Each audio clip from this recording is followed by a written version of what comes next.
আরে ভাই, pay scale মামু বাড়ির আবদার না, মামু বাড়ির মোয়া না যে আপনি ঘরে বসে চাইলেন আর পেয়ে গেলেন। এই সময়ে যে পে স্কেলটা যে সময় গেজেট প্রকাশের দ্বার প্রান্তে, সেই সময় এসে আপনারা দেখতেছেন যে এক একজন এক এক রকমের নেগেটিভ মন্তব্য করছে, বিভিন্ন অর্থনীতিবিদরা মন্তব্য করছে। এদেশের মিডিয়া চাচ্ছে না পে স্কেল কার্যকর হোক।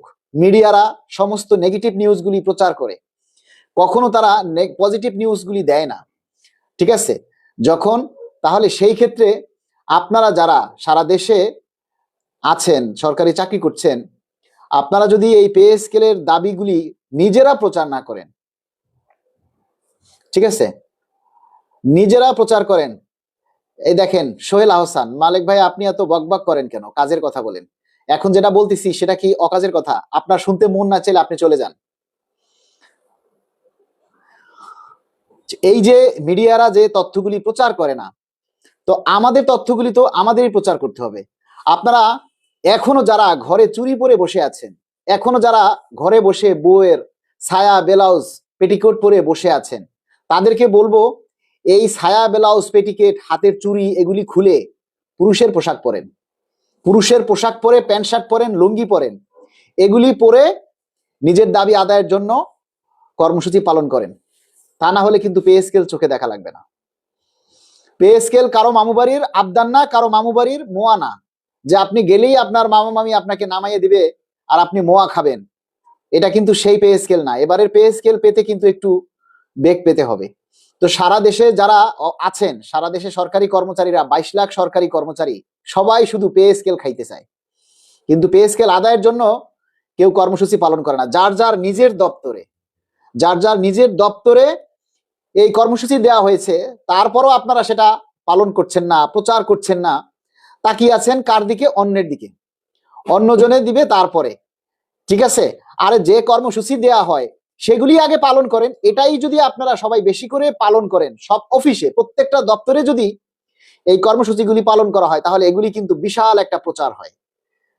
কিন্তু আপনারা সেটা করেন না, আপনারা সেটা করেন না। অন্যরা যারা করে তাদেরকেও প্রচার করতে আপনারা সহযোগিতা করেন না, তাদেরগুলিও লাইক কমেন্ট শেয়ার করেন না। আগামীকালকেও সারা দেশে এই নিজের দপ্তরে বিক্ষোভ কর্মসূচি রয়েছে গেজেট প্রকাশের দাবিতে। আগামীকালকে সারা দেশের প্রতিটি দপ্তরে যারা পুরুষ মানুষ আছেন, বিশেষ করে যারা পুরুষ মানুষ আছেন, তাদের গা থেকে শাড়ি ব্লাউজ খুলে আগামীকালকের কর্মসূচিতে যোগ দেন, যদি আপনারা বাস্তবিক পক্ষে পে স্কেল চান। আরে ভাই, আজকেও দেখেছেন যে একজন পুলিশ সদস্য তিনি তার মেয়েকে একটা আক্ষেপ করে চিঠি লিখেছে যে মামুনি আমি তোমার জন্য কিছু করতে পারলাম না। তার ছেলে মেয়ে আরো যারা আছে তাদেরকে দেখে রাখতে বলছে। এই যে প্রতিটি মানুষ এভাবে নিজের সংসার চালাতে না পেরে আত্মহত্যা করছে, এগুলি আপনারা চোখে দেখেন না? এই যে পুলিশ ভাইয়েরা অল্প বেতন পায়, সেই টাকা দিয়ে তারা সংসার চালাতে পারছে না, যার কারণে তারা আত্মহত্যা করছে, নিজের জীবন দিচ্ছে, তারপরও আপনাদের শিক্ষা হচ্ছে না। আমরা সরকারকে বলতে চাই, আর কত জীবনের বিনিময়ে আপনারা পে স্কেল বাস্তবায়ন করবেন? আর কত জীবন এভাবে দিতে হবে তারপরে আপনাদের খুশি আসবে?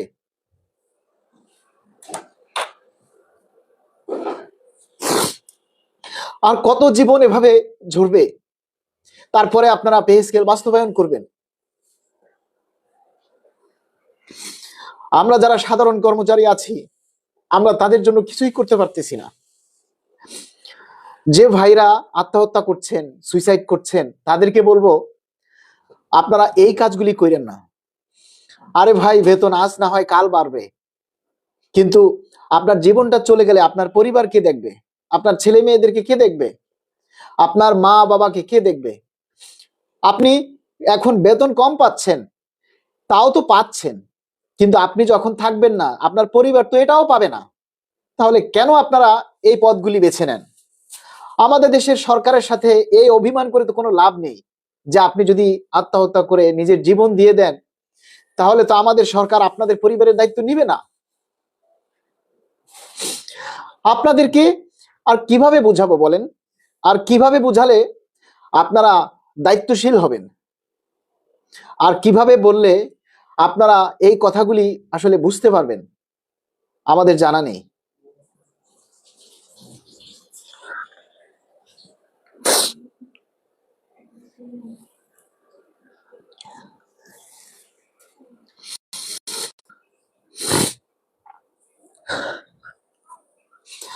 আজকে যে পুলিশ ভাই সুইসাইড করছে, আত্মহত্যা করেছে, তার লেখাটা যখন আমি দেখেছি আমার চোখ দিয়ে অঝরে পানি পড়ছে।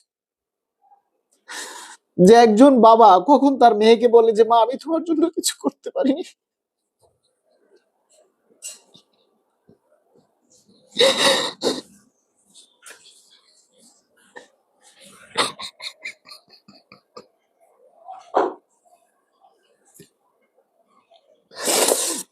আমি আসলে এই প্যাথেটিক সিনগুলি আমি দেখতে পারি না। আমি মানুষের কষ্ট সহ্য করতে পারি না, তাই আপনাদের জন্য ঝাঁপিয়ে পড়ি। আপনাদের অধিকার আদায়ের জন্য, আমাদের অধিকার আদায়ের জন্য নিজের সর্বস্বটা দেওয়ার চেষ্টা করি। তবুও মানুষের কাছে গুরুত্ব পাওয়া যায় না, তবুও আমাদের নামে অনেক বদনাম শুনি। নিজের নেতারা বদনাম করে, অন্য সংগঠনগুলি বদনাম করে, তারা আমাদের ভুল ধরার জন্য ব্যস্ত থাকে। এই যে দেখেন অনেক শীর্ষ নেতা আছে, কাউরে দেখবেন যে সোশ্যাল মিডিয়ায় নেই। এই কথাগুলি যে মানুষকে বলবে সব সময়। আপনারা অনেকেই বলেন এই যে ভাই আপনি এত পোস্ট করেন কেন, প্রতি ঘন্টায় ঘন্টায় পোস্ট করেন কেন? আমরা প্রতি ঘন্টায় ঘন্টায় বিভিন্ন নেগেটিভ নিউজ পাই, সেগুলিকে যুক্তি দিয়ে আমরা আবার বারবার আপনাদের সামনে তুলে ধরি। আমরা আপনাদেরকে উজ্জীবিত রাখার জন্য চেষ্টা করি, আপনারা যাতে বোঝেন, নিজের দায়িত্ব সম্পর্কে সচেতন হন। কিন্তু আপনারা সচেতন হচ্ছেন না। আপনারা অনেকেই বলেন কর্মবিরতি দেন, কর্মবিরতি দেন।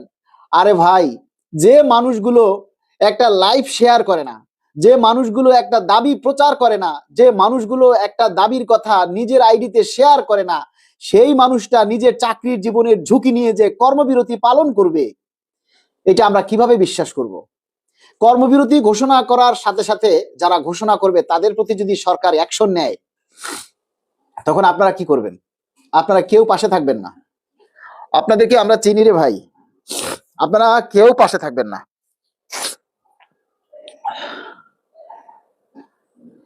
তারপরও কর্মবিরতি আসবে, অপেক্ষা করেন। আগামীকালকেও বিক্ষোভ সমাবেশ সারা দেশে। তারপরের দিন 30 তারিখ ঢাকা জাতীয় প্রেস ক্লাবের সামনে বিক্ষোভ সমাবেশের আহ্বান করা হয়েছে। সেই বিক্ষোভ সমাবেশে আমরা দেখব ঢাকা শহরের কত কত হাজার মানুষ আছে, ঢাকা শহরের কত লক্ষ মানুষ আছে, আর কত লক্ষ মানুষ আগামী 30শে জানুয়ারি জাতীয় প্রেস ক্লাবের সামনে সকাল 10টায় উপস্থিত হন, সেটা আমরা একটু দেখব। আরে ভাই, আমাদের যারা নেতা আছে, আমি আজকে কারো মধ্যে কোনো হিংসা দেখি না।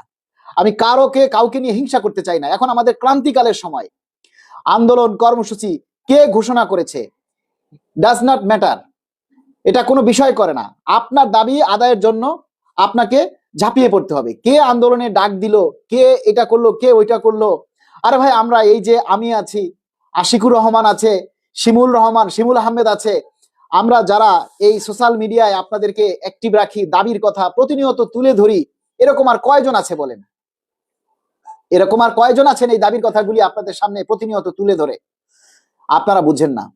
আপনাদেরকে যে এখনো বলি যে ভাই, আপনারা সবাই নিজেরা, আমাদের যদি 10% মানুষও এই দাবি প্রচারের জন্য, এই দাবির করার জন্য আন্দোলনে কর্মসূচিতে অংশ নেয়, তাহলেও দেশে ঝড় বয়ে যায়। আমাদের 22 লক্ষ কর্মচারী, আর এর মধ্যে 2 লক্ষ কর্মচারীও যদি সারা দেশে আন্দোলন করে, তাও তো আমাদের এই দাবি বাস্তবায়ন করতে সময় লাগে না।